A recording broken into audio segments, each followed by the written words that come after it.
Welcome to the Pitch Side podcast powered by AccessBet, the first episode for the new season. My name is Tega. I'm joined by Daniel. Danny. How are you doing this season? I'm very confident. And how is life as a Manchester United fan? Life is wonderful. All right, let's quickly talk about some of the top transfers of this season. As a Manchester United fan, I think you've been enjoying the summer so far with some new signings compared to back in the days without Ineos. No, so far so good. We've been enjoying this new summer. Even from the preseason, we've had a good run. We lost against Arsenal, but we played a very good match. There's a lot of difference and energy with this new signing and the new squad, along with what the coach wants. So this season is very promising. We may win the Premier League. I don't think that's ever going to be possible for the next maybe 5 to 10 years. We'll be surprised. Who is your best signing so far for your team? On the paper, a lot of people will say it's probably Benjamin Sesko because of the need for a striker. Yeah.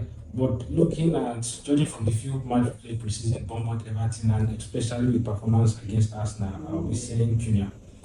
Yes, for me, Cunha is our best signing so far, and I feel amongst all the signings, Mbeumo, Sesko, Cunha will do way better than the rest. I actually feel your best signing is the grandfather, Mbeumo. No. I mean, not seen his head. He hasn't shaved his head more than when he was in Brentford.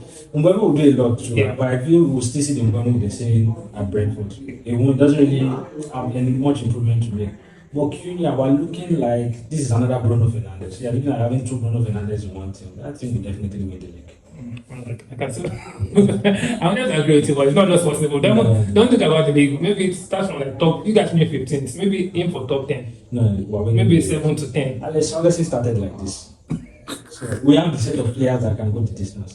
You will notice joke apart. You will notice the zeal in the players after they lost the Arsenal match. It was as if they lost the Champions League final.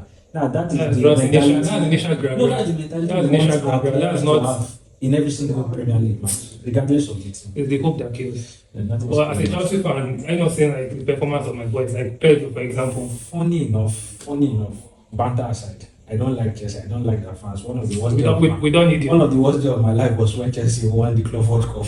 Haters have to cry. Banter aside, I feel this season will be very difficult for Chelsea. Why? Now, people have don't know about their new signings. Now, this is the Premier League.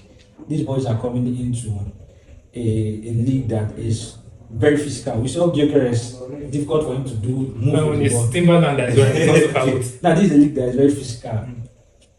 Chelsea signings will struggle this season. I think Joe Pedro will get injured before January. The lab, we've seen that is not that clinical.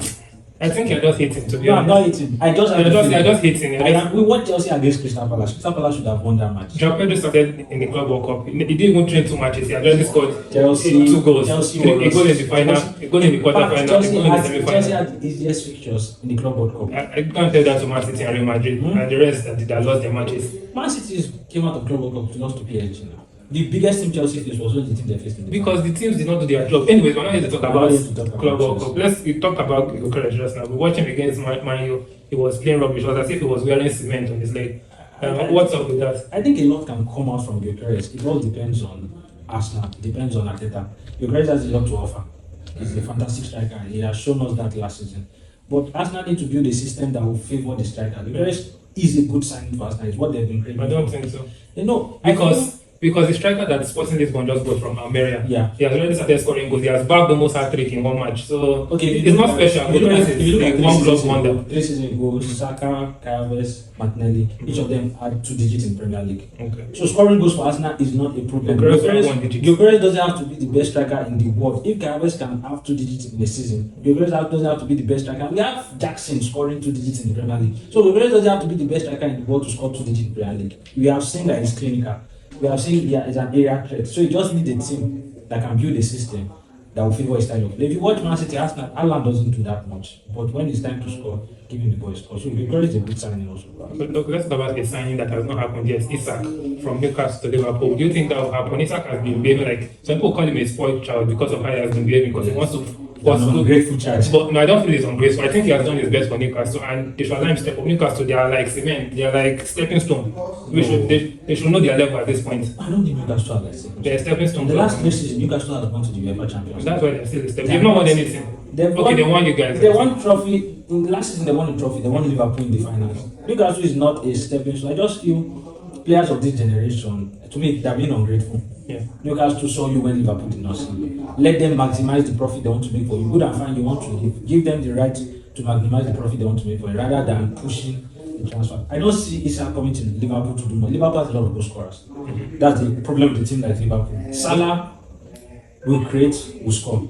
Gakpo won't create anything for Issa. Gakpo will score. Unlike Newcastle, where he has a lot of people creating for him. Coming to Liverpool, he will have to. Everybody can produce a goal on their own. So Issa he won't have a better season in Liverpool than he had at Newcastle. But he has the chances to win more trophies. Yes, he can just that's why there's performance. I don't see anything different Issa can offer. For me, Matheus Cunha will do a lot. Someone like we've been dwelling in the Premier League, someone like Luis Diaz will do a lot in Bayern Munich. We saw when Olise went to Bayern Munich. Olise went to another level because of Bundesliga side of play. Now Luis Diaz has proven himself in the Premier League. Him going to Bayern Munich. And for me again, maybe I hate this guy so much, but I know he's a good player. Marcus Rashford will do a lot for Barcelona. Since you've touched about some other teams like Bayern Munich, let's talk about how overpowered the Premier League is. The Premier League teams, they've spent over 1 billion euros in transfers. Serie A teams in combined have spent only 45 million. La Liga only 22 million. Bundesliga only 146 million. Now, this whole episode we've been talking only about Premier League signings. Yeah. Do you think the other leagues are a competition to Premier League teams? Because even a small club like Sunderland can pay the salary of teams like Inter Milan. You have a good point there, but one thing I've realized with the Premier League is good and fine. The Premier League signs good, talented players, but because of the nature of the league and the money that every team in the world knows Premier League team have, a lot of Premier League teams are always exploited.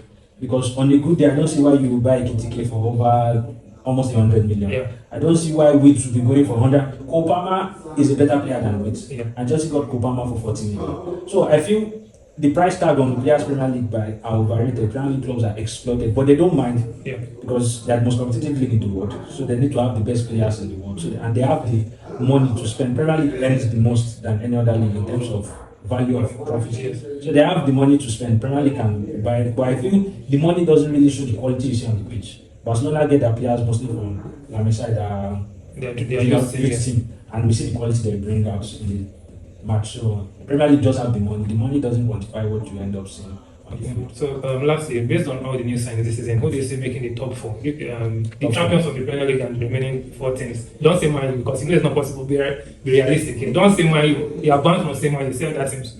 Top 4. Top 4. You can put Man U number 4 if you want. No, I will just leave number 1 spot because we know number 1 spot already. Man City, Liverpool, and Arsenal. So the 4th spot will be Man U. No, number 1 is Man U. Number 2 is Man City. Number 3 is Liverpool. Number 4 is Arsenal. I feel Chelsea will go for conference once again. You guys did very well in conference last season. You need to spend more time with that competition. Anyway, like for me, I believe the champions, obviously, I think will be Man City, followed by Liverpool. I think Chelsea will be 3rd, and Arsenal will be 4th.